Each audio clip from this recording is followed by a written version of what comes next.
dos continentes, dos hemisferios, dos profesionales unidos por una misma pasión, la jardinería. Te damos la bienvenida a un nuevo episodio del podcast de Jardinería y Paisajismo. El espacio en donde encontrarás conceptos, técnicas y estrategias del mundo de las plantas para que puedas tener tu jardín más lindo cada día. Bienvenido, Fernando, qué gusto que estés por acá en este cierre de primer trimestre del año. Ya se nos ha ido un trimestre y estamos en una nueva estación. Vos en la primavera y yo en el otoño. Hola, Claudio. Encantado como siempre de compartir contigo unos minutos charlando sobre nuestra pasión, sobre la jardinería. Pues sí, como comentábamos antes de darle al botoncito de grabar, nos acercamos a la Semana Santa. Este año cae la primera semana de abril y por lo tanto, tanto como tú bien dices, cerramos trimestre, como también en el mundo de la jardinería cerramos también, digamos, como una etapa, que ha sido esa etapa, por lo menos aquí en España, esa etapa del invierno en la que se han estado preparando los jardines, se han estado podando, como demasiado todo muy de preparativos, y ahora llega como un poquito el primer examen, con la llegada de la primavera, con la llegada de la Semana Santa, que va unida a unas vacaciones aquí en España. Es ese primer examen de toda la clientela, quiere ver cómo está su jardín, que todo esté bien. Recordar que yo soy en una zona turística, son casas, en la mayor parte, son casas de segunda residencia, o sea, las personas, mis clientes, están en las ciudades trabajando duro para luego poder venir a disfrutar unos días aquí. O sea que estamos... Vamos, a 1000 no, a 2000 por hora intentando que todo esté bien e intentando poner los céspedes verdes porque cada vez el buen tiempo llega más tarde y cada vez es más difícil tener el césped bien verde para la primavera porque todavía hacía frío hace 10 días. Pero seguro que si no llegó el verde como corresponde, llegará el verde pintado o no. No llegamos a esos extremos.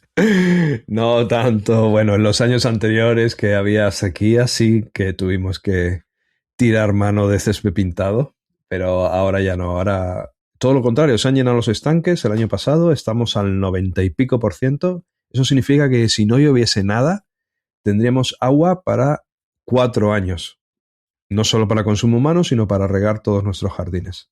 Qué buena noticia, sí, nosotros acá también hemos tenido muchísimas lluvias, creo que lo hablamos la vez pasada. Hemos batido récords en donde los últimos 30 años la cantidad de agua que ha caído. Está todo muy verde y todo muy lleno de mosquitos. Vaya, hombre. Eso ya no está tan bien.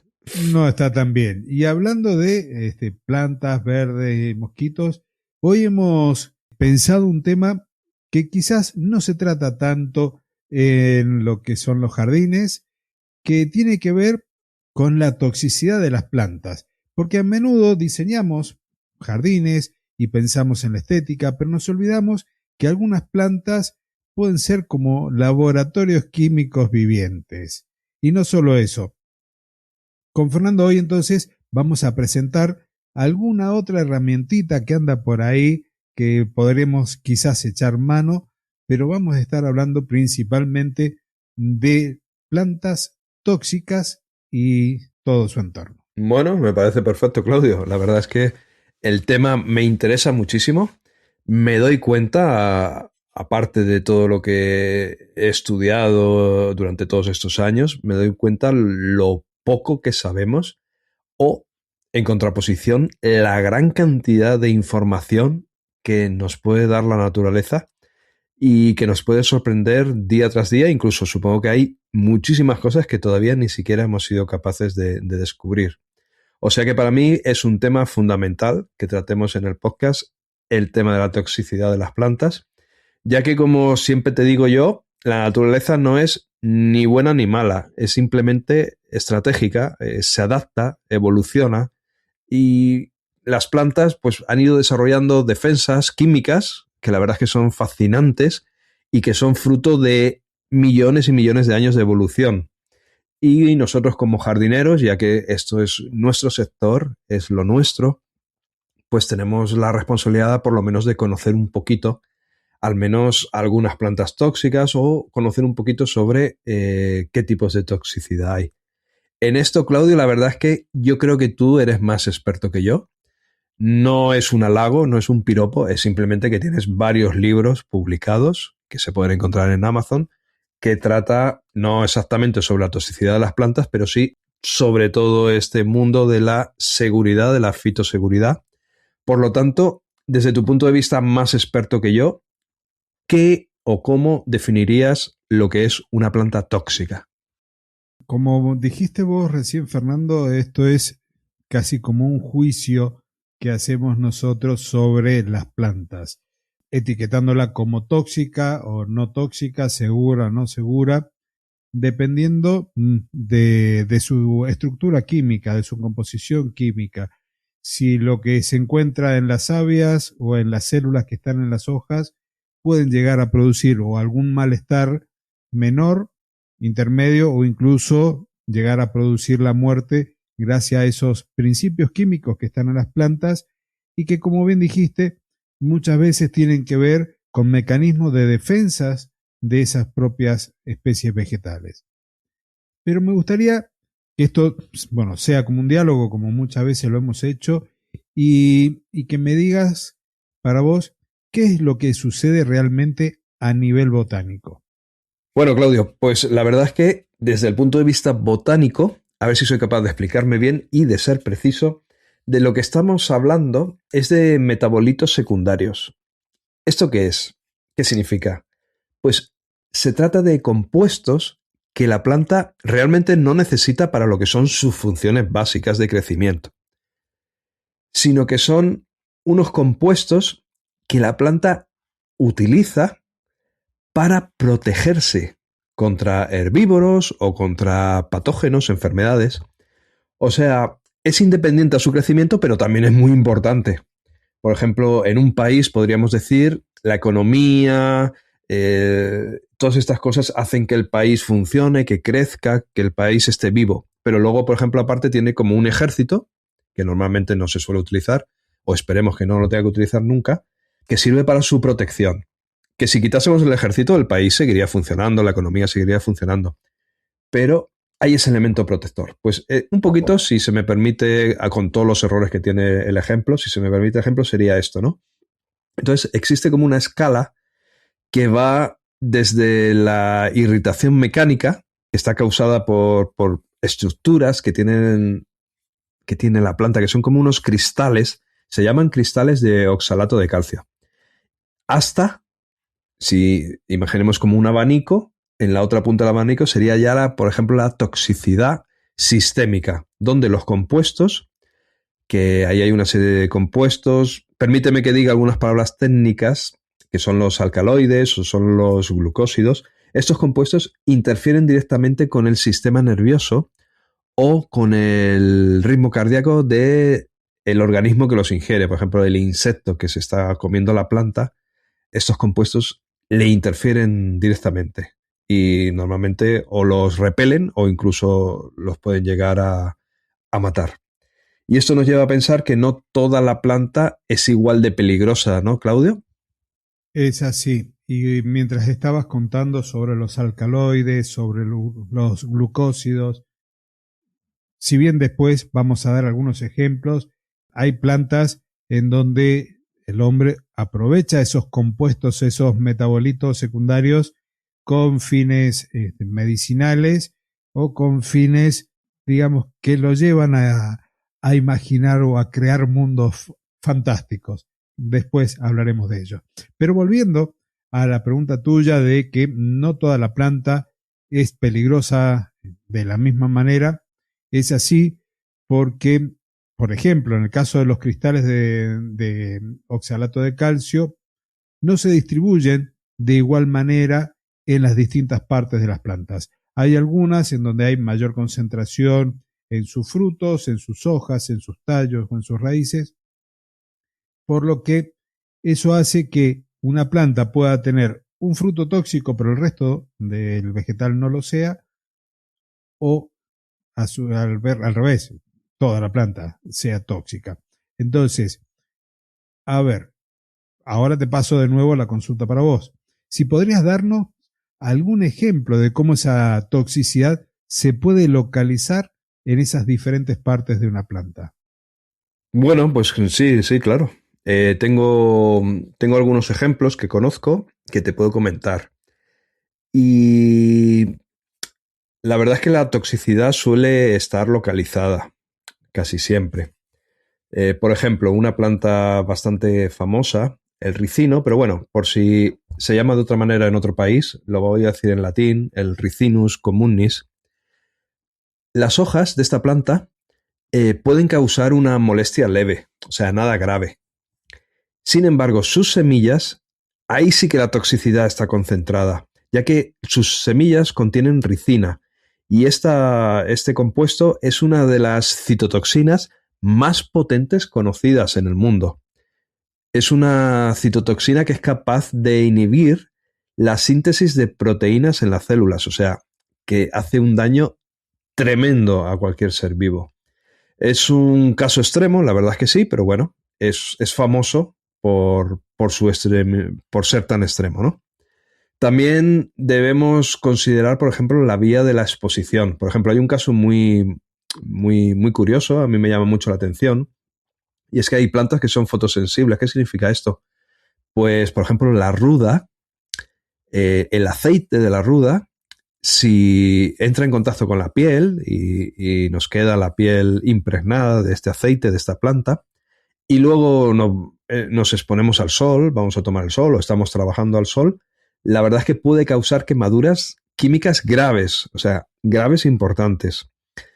Luego también hay otros casos, por ejemplo, son los glucósidos cardíacos que hablábamos antes, que al ser ingeridos por un ser vivo, pues alteran el sistema cardíaco, el bombeo de sodio y de potasio en el corazón lo alteran, causando graves daños, ¿no? Entonces, bueno, con estos ejemplos y teniendo esto en mente, Claudio, ¿cuáles serían entonces los ejemplos más comunes que la gente debería conocer, tanto para plantas de interior como para plantas de exterior? Antes de pasar a eso, antes de pasar a eso, te comento algo sobre la ruda. Harán, no sé, 40 años, a lo mejor, o 30 años, que aquí estaba muy de moda hacer un té de ruda y pasárselo sobre la piel para ir a tomar sol y broncearse. La idea era Wow. lograr mejor color, pero la sensibilidad que adquiere la piel por este tratamiento lo lleva a estar, sobre todo a hoy, muy expuesto a daños severos por los rayos ultravioletas y a estar como sembrando, para usar una palabra nuestra, el riesgo a un cáncer de piel producto de las lesiones gracias a esta planta y la exposición al sol. Pero bueno, para no irme mucho más allá de eso, tenemos un montón de ejemplos en plantas de interiores que son como esas trampas visuales que tenemos. A veces las plantas son muy bonitas, nos gustan muchísimo, pero que en algunos lugares son complicadas de colocar. ¿Por qué? Porque son tóxicas y si las tenemos, por ejemplo, en un centro para adultos mayores o donde haya personas con enfermedades neurodegenerativas, pueden llevarlas, tomar una hoja, confundirlas y llevársela a la boca. Y el ejemplo más icónico es la Dieffenbachia, y ahí me gustaría que nos cuentes cuáles son los problemas que tiene esta planta y los riesgos que nos trae. Bueno, la Dieffenbachia, que es bastante bonita, pero a mí personalmente nada más verla ya se me ponen los pelos de punta. Tuve que trabajar con ella bastante cuando yo era muy joven y trabajaba en un garden center en la venta y teníamos una zona, la llamamos la UBI, que era donde recuperábamos plantas y recuerdo que la savia era muy desagradable. A mí por lo menos me hacía mucha reacción. Bueno, la verdad es que la característica principal de la Dieffenbachia es que sus células contienen rafidios. ¿Qué son rafidios? Rafidios son unas microagujas de oxalato. Entonces, por ejemplo, esta planta, si la masticas, si te diera por comerla, o te la esconden en la comida, o no sé, estas agujas se clavan directamente en la mucosa de la garganta y provocan un edema inmediato. O sea, nada bueno. También tenemos otra planta muy famosa, el potus, que es una planta maravillosa, ¿no?, para purificar el aire y muy utilizada. Sin embargo, los componentes químicos pueden ser fatales, por ejemplo, si una mascota le diera por comerse una hoja o varias hojas. Si hubiera, la verdad que tiene que ser un poquito una ingesta un poco grande, ¿no? Un trocito de hoja no pasa nada, pero una ingesta masiva sería terrible para un perro, por ejemplo. Y pasa lo mismo, también hay casos famosos si salimos fuera del jardín, o sea, de plantas de exterior. Eh, ¿Cuáles te vienen a ti a la cabeza, Claudio? ¿Cuáles conoces más o te llaman más la atención? Bueno, quizás la que más se me viene en la cabeza es el laurel en flor, la que ustedes conocen por Adelpha, el Nerium oleander, que es muy popular por la resistencia que tiene a la sequía. De hecho, aquí hay en paseos donde se coloca mucho por su floración, por lo resistente, lo mismo al costado de las rutas, pero cada parte de la planta es tóxica y contiene una sustancia que recibe el nombre de oleandrina que afecta el músculo cardíaco.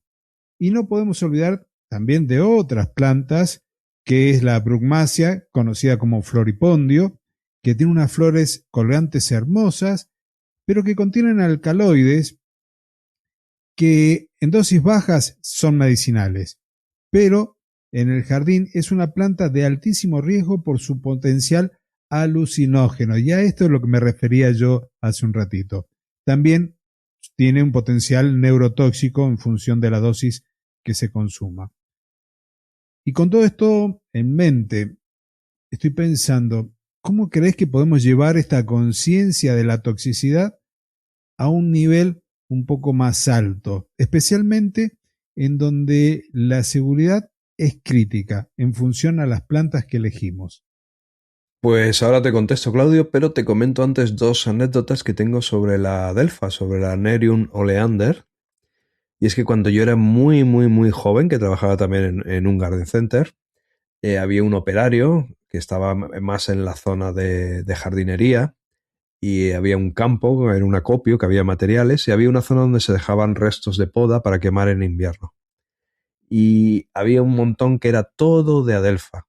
Y el trabajador le prendió fuego, tenía que ir aprovechando el tiempo, las tardes que no tenía mucho trabajo, se dedicaba a ir limpiando estos montones de restos vegetales. Y como tenía frío, era invierno y tenía frío, se acercó mucho al fuego, de tal manera que inhaló el humo y, bueno, tuvo que ir al hospital, estuvo fatal, bueno, estuvo a punto de morir, tremendamente tóxico. Y también recuerdo otro día, no hace tanto ya, cuando ya hace 2 o 3 años, que iba caminando una madre de otro país, extranjera, con un carrito de bebé, con un bebé que podía tener, no sé, 2 añitos. 2 añitos puede ser esa edad en la que todavía el bebé no habla, pero ya es activo y se lleva el dedo a la boca siempre, ¿no? Y la madre cortó una hojita de una flor de Adelpha y se la dio al bebé. Inmediatamente yo justamente pasaba por ahí por la calle y se la arrebaté de las manos. Me miró muy rara y le intenté explicar en inglés que era una locura lo que estaba haciendo, que esa planta era muy tóxica y que como empezara el bebé a chupar esa flor, nada bueno podía pasar. Bueno, contado esto, la verdad es que la pregunta que me hacías, Claudio, es una pregunta clave, es muy importante, porque como estamos intentando exponer en el inicio de este episodio del podcast, queremos darle la importancia que se merece a conocer la toxicidad de las plantas. Entonces, bueno, un diseñador, un paisajista le puede dar más o menos importancia a la fitotoxicidad al diseñar un jardín.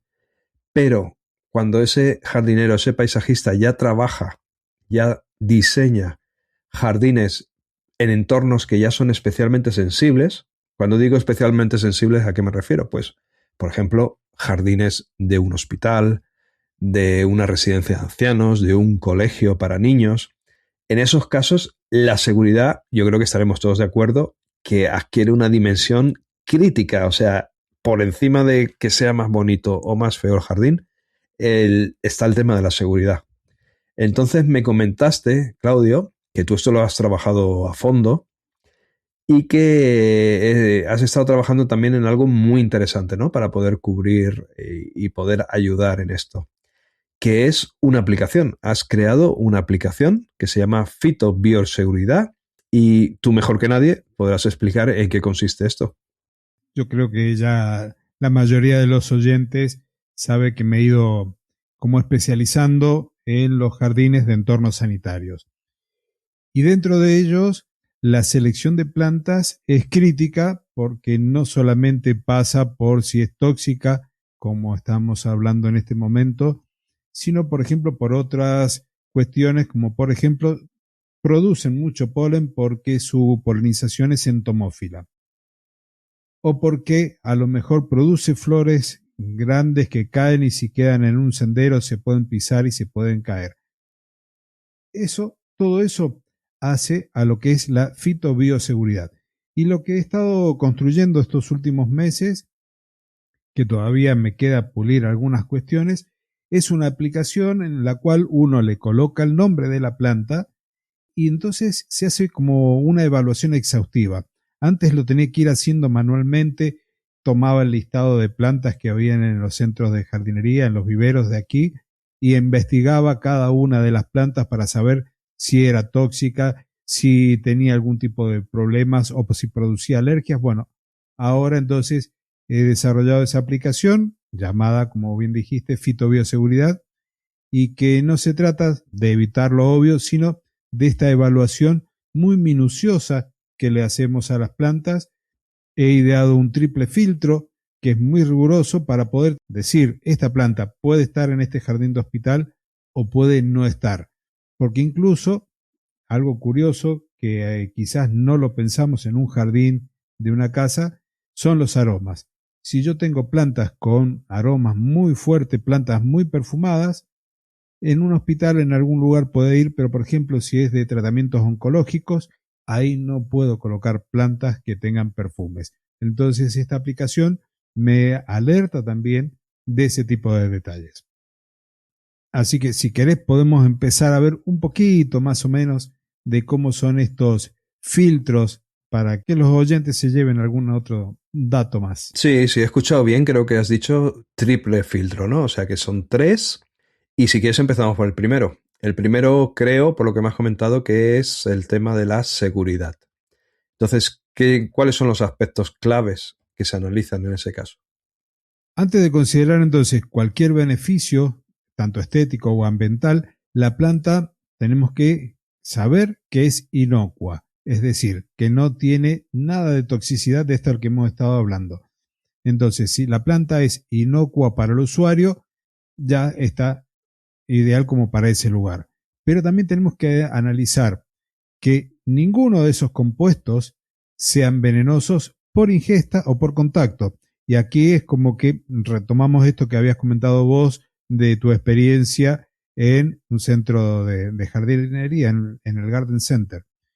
Y esto es especialmente crítico, por ejemplo, cuando tenemos el diseño de un jardín para una escuela con niños pequeños o para adultos mayores, donde el riesgo de ingestión accidental es mayor. Vale, Claudio, entonces entiendo que, por ejemplo, plantas como la Dieffenbachia que hablábamos antes, o incluso el tejo, que tienen unas bayas muy atractivas, pero al mismo tiempo muy tóxicas, entiendo que serían automáticamente descartadas. Bien, y entonces la aplicación debe tener entonces una base de datos muy completa, ¿no? Para identificar esas especies. ¿Qué hay entonces dentro del segundo punto de este filtro? Y el segundo filtro tiene que ver con la potencialidad de la planta de generar alergias. Entonces buscamos que ese potencial sea lo más bajo posible y esto nos lleva en muchos casos a evitar las plantas que generan polen de forma excesiva porque son anemófilas dentro de la polinización y estas pueden llegar a causar irritaciones respiratorias o aquellas en donde en algunos casos el mismo polen puede llegar a provocar dermatitis por la sensibilidad de la persona. Entonces, es crucial para pacientes con síntomas inmunodeprimidos. Vale, el tercer aspecto sería la fisicidad peligrosa. ¿Qué es esto? Esto es entonces que si la planta incluye la ausencia de espinas o si tiene o no bordes cortantes, si el látex es irritante, si los frutos son demasiado pequeños y pueden representar un riesgo de asfixia, por ejemplo, especialmente para niños pequeños o personas que tengan dificultades de deglución. Entonces, por ejemplo, un rosal, por muy bonito que sea, que todos estamos de acuerdo que es muy bonito, con sus espinas sería un riesgo inaceptable en estos casos y por tanto la aplicación te lo dice y te avisa de que está totalmente descartada, ¿no? Un rosal en un colegio, en un patio de juego de niños, obviamente no puede estar, ¿no? O incluso plantas con las hojas muy rígidas o muy afiladas, ¿no? Una yuca que tenga hojas rígidas, agaves, todo esto, obvio, tiene que estar fuera, ¿no? Entonces, la seguridad física es tan importante entonces como la química. Es tan importante que no se puede intoxicar nadie con una planta o que no pueda tener una reacción alérgica con una planta, como que se pueda cortar con ella o pinchar, ¿no? Entonces, una vez que una planta pasa este filtro tan estricto que hemos comentado hasta aquí, pasaríamos al filtro número 2, ¿no? ¿Cuál es el filtro número 2 en la aplicación de fitobioseguridad? Y en realidad, en la aplicación de fitobioseguridad son estos que hemos estado hablando, pero podemos seguir imponiendo más filtros y podríamos decir ahora entonces hablar de la adaptabilidad y del mantenimiento. En este caso, una vez que se pasó todas estas rejillas de seguridad, vamos a tener que evaluar si esa planta se adapta al entorno sanitario y después qué tan fácil es su mantenimiento. Entonces, cuando hablamos de qué tan fácil es su mantenimiento, tenemos que pensar en la resistencia a plagas y enfermedades para que no usemos luego agroquímicos o algún otro tipo de pesticidas para mantenerlas sanas.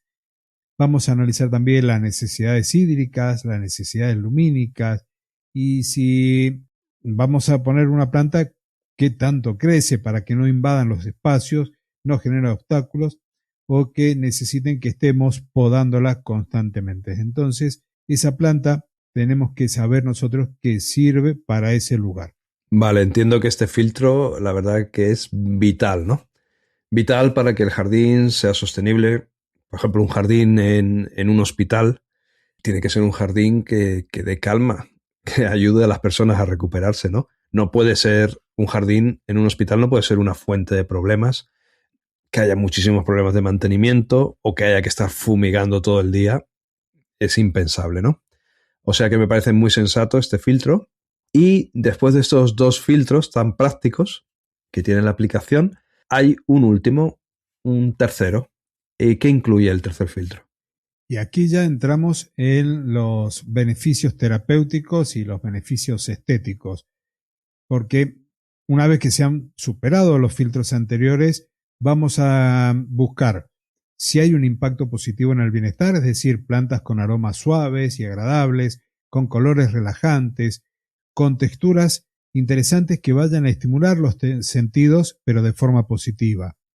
También vamos a analizar si esas especies contribuyen a crear un ambiente sereno, curativo, que nos ayude a reducir el estrés y, por supuesto, que terminen aportando belleza y armonía a todo el diseño general del jardín. No es porque nos vamos quedando sin plantas para colocar que el jardín no luce lindo. Tiene que lucir lindo también. Bueno, pues la verdad que, Claudio, la aplicación está muy bien. Es el toque final. Y la verdad que, bueno, una vez que entonces ya tenemos la seguridad y la funcionalidad garantizadas, podemos enfocarnos, por ejemplo, en el poder curativo de una planta o en su poder de embellecer el jardín, ¿no? Por ejemplo, la lavanda, por su aroma, o el bambú, por el sonido suave cuando sopla el viento, son ejemplos perfectos de plantas que podrían pasar perfectamente todos estos filtros que hemos comentado, son plantas seguras, y por tanto, llegaríamos a una conclusión muy completa, ¿no? Sabemos que las plantas que hemos seleccionado han pasado todos los filtros de seguridad y luego encima que tienen añadidos en cuanto a aromas, a belleza, etc. Pero volviendo a la toxicidad en general, sin ir a un punto concreto, seguro que puedes contar o podemos contar alguna curiosidad que se nos venga a la cabeza sobre cómo la humanidad ha ido interactuando con estas plantas y con estas características que tienen las plantas. Hablando siempre en el contexto de la toxicidad. O sea, vamos a contar algo, Claudio. Cuéntame. Primero quería hacer una salvedad respecto a lo que estabas comentando, de lo que estábamos comentando, perdón, que si trabajamos en un centro de adultos mayores, muchas veces las plantas que elegimos tienen que tener una conexión emocional con ellos y algunas de esas plantas pueden llegar a ser tóxicas. ¿Esto qué implica? ¿Que las vamos a dejar de utilizar? No, pero a lo mejor si las colocamos en lugares que estén lejos del acceso, que las personas no la puedan tomar, que no las puedan tocar, podemos llegar a tener rosales, pero en un lugar seguro. Entonces, hay plantas que es un sí, pero, o un no, pero, y a partir de ese pero se pueden llegar a colocar de una u otra manera. Y ahora sí, entonces, volviendo al hilo de lo que veníamos charlando, hay como una historia y una mitología relacionada con el uso de las plantas cuando tienen estos principios tóxicos. Vos mencionaste en algún momento que estas plantas son estratégicas históricamente y que el ser humano también ha sabido aprovechar esa estrategia. Y recuerdo haber leído algo sobre el curare. ¿Y vos? Sí, conozco esto del curare, Claudio. La verdad es que la historia de la humanidad podríamos decir que está escrita con savia de plantas más que con tinta. Pensemos en el curare que tú comentabas. ¿Qué es el curare? Pues mira, los pueblos originarios del Amazonas lo que hacían era combinar extractos de plantas, por ejemplo como la del chondrodendron, y con esa planta, con ese extracto, untaban las puntas de sus flechas. ¿Qué ocurría? ¿Y dónde está lo curioso y lo que me llama la atención? Pues que el veneno de esta planta, de este extracto, actúa como un bloqueador neuromuscular. Es decir, la presa muere por asfixia muscular, pero la carne sigue siendo comestible, no ha quedado envenenada la carne, porque el veneno no se absorbe por la vía digestiva. Por tanto, podían matar a sus presas cuando cazaban y comérselas sin ningún tipo de problema. A mí me gustaría saber, los científicos de aquella época, cómo pudieron llegar a esa conclusión. O sea, algunos tuvieron que morir en lo que iban probando diferentes sustancias hasta llegar a la conclusión de que esta era segura para el consumo humano. Y como este caso de los pueblos del Amazonas, también hay infinidad de casos, por ejemplo, en los mitos griegos o en las batallas. Tú, Claudio, ¿qué dato curioso conoces? Y la verdad que hay muchos relatos interesantes. Se dice que el acónito nació de la saliva del perro Cerbero. Fue tan utilizada para envenenar pozos de aguas en guerras que se la llamó el arsénico vegetal. Pero mi favorita es la de las tropas romanas intoxicadas con miel loca. Las abejas habían recolectado el néctar de rododendros que contienen sustancias tóxicas y los soldados, tras consumir la miel, sufrieron mareos, sufrieron alucinaciones y perdieron de esa forma batallas enteras sin que el enemigo hubiese disparado una sola flecha, lo cual es curiosísimo. Y es una forma de guerra biológica accidental. Con toda esta historia y con la complejidad de las plantas, ¿cuál sería, como para ir cerrando ya este episodio, cuál sería tu consejo final para los oyentes, Fernando? Bueno, pues sería haciéndonos una pregunta. ¿Cómo convivimos nosotros con esta belleza peligrosa, vamos a llamarlo así? Y cómo la aplicación de fitobioseguridad nos puede ayudar si somos conscientes de estos peligros, somos conscientes de que hay plantas tóxicas y queremos tener cuidado en nuestro jardín, o si somos profesionales, si queremos añadir este ingrediente a nuestros diseños. Como tú bien dices, no significa que ahora todas las plantas tóxicas no puedan estar en el jardín, pero bueno, en ciertos casos, pues sería interesante que estuvieran, como tú dices, en zonas un poco más seguras, más lejanas. Por ejemplo, si vamos a hacer un arenero para que jueguen los niños en nuestro jardín, no rodear el arenero de adelfas, de Nerium oleander. Ahora ya sabemos que son muy tóxicas. ¿Qué hay en los jardines Nerium oleander? Sí. ¿Que ha habido desde hace muchos años? Sí. ¿Que normalmente nunca pasa nada? También es verdad. Pero bueno, ahora sí ya tenemos esta información. Utilicémosla si estamos diseñando nuestro propio jardín o somos profesionales. Utilicémosla. Y si solo nos suena la Nerium oleander, pero el resto de plantas ni nos suenan, ni sabemos, ni nada, tenemos la aplicación para que nos ayude rápidamente y al mismo tiempo que vamos aprendiendo, ¿no? O sea que, en principio, ese es mi consejo, probar la aplicación. Creo que, Claudio, ahora nos explicarás, pero creo que se puede probar. Obviamente tiene una parte gratuita, otra no, pero para probar creo que hay una parte gratuita, ¿no? Sí, así es. Yo voy a dejar después el enlace en las notas de la descripción del episodio, como para que lo puedan ir probando. Está en desarrollo. Dentro de ese desarrollo hay una parte de identificación con fotografía, pero la verdad que no he logrado que funcione bien esa parte, pero si uno coloca el nombre científico de la planta, nos va a dar todo un informe. Por ahora se puede probar con la versión gratuita, entonces vamos a ir viendo todos los detalles. La idea es, va a conectarse con otra aplicación para poder ir realizando proyectos. También podemos ir marcando las plantas que resulten favoritas, las podemos ir eligiendo para saber si tenemos que hacer un diseño, cuáles plantas podemos recurrir sin problemas.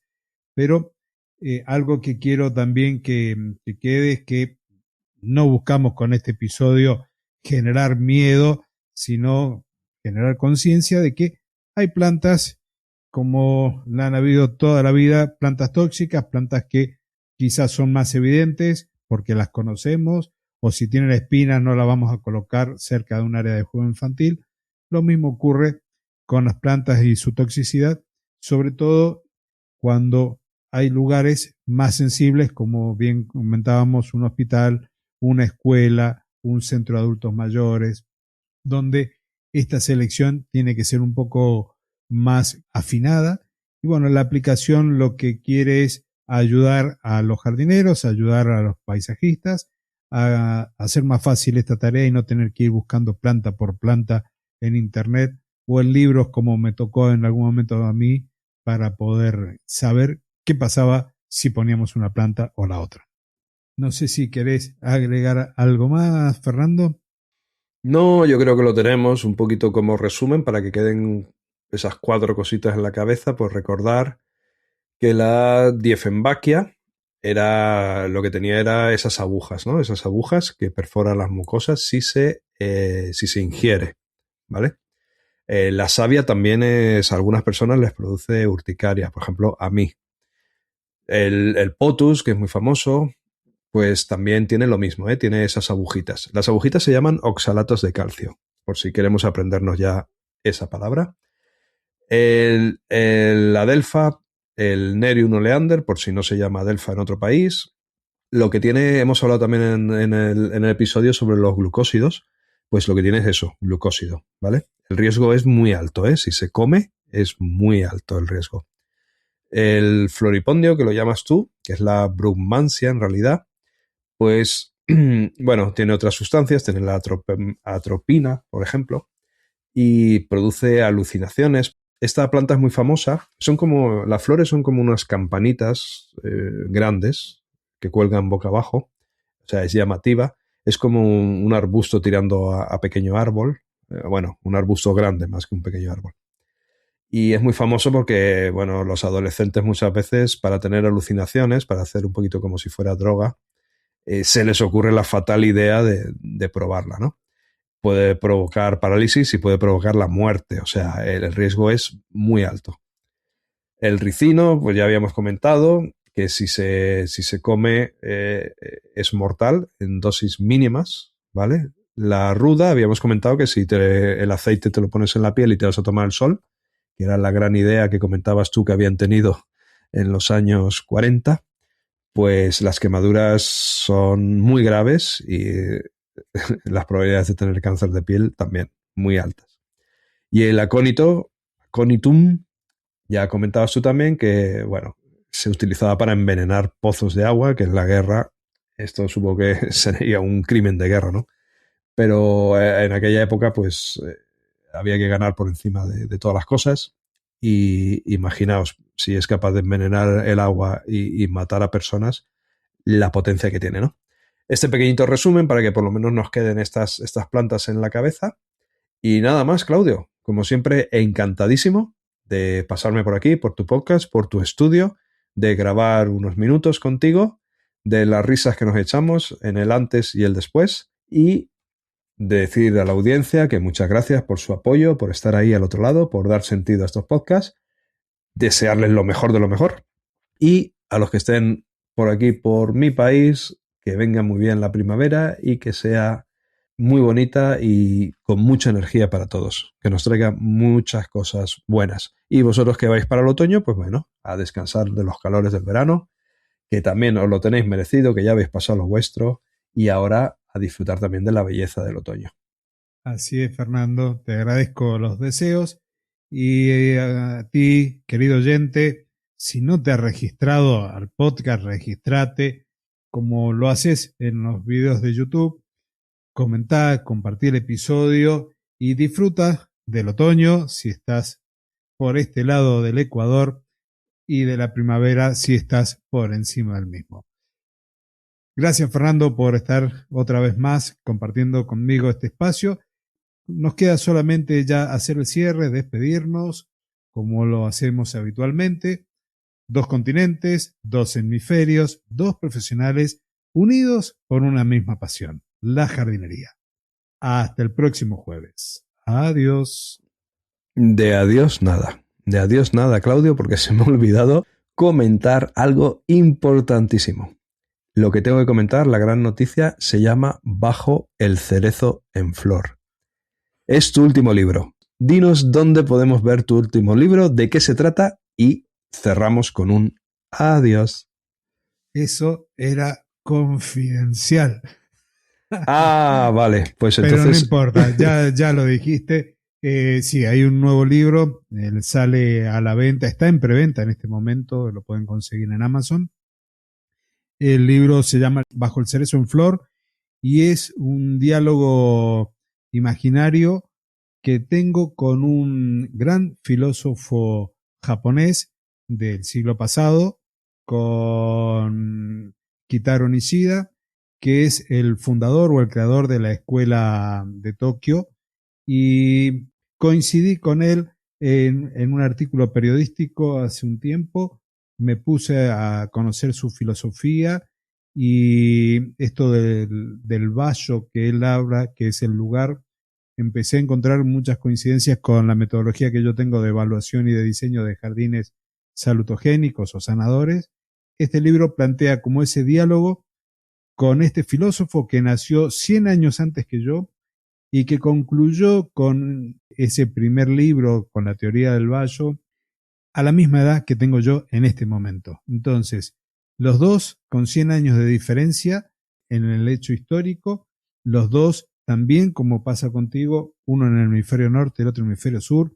Él hablaba desde su primavera y yo hablo desde mi otoño. Así que este libro, Bajo el cerezo en flor, es un libro con toques filosóficos en donde este diálogo permite conocer desde la filosofía el diseño de áreas y de jardines con fines sanadores. Así que bueno, gracias Fernando por traerlo al episodio. La verdad que me sorprendiste.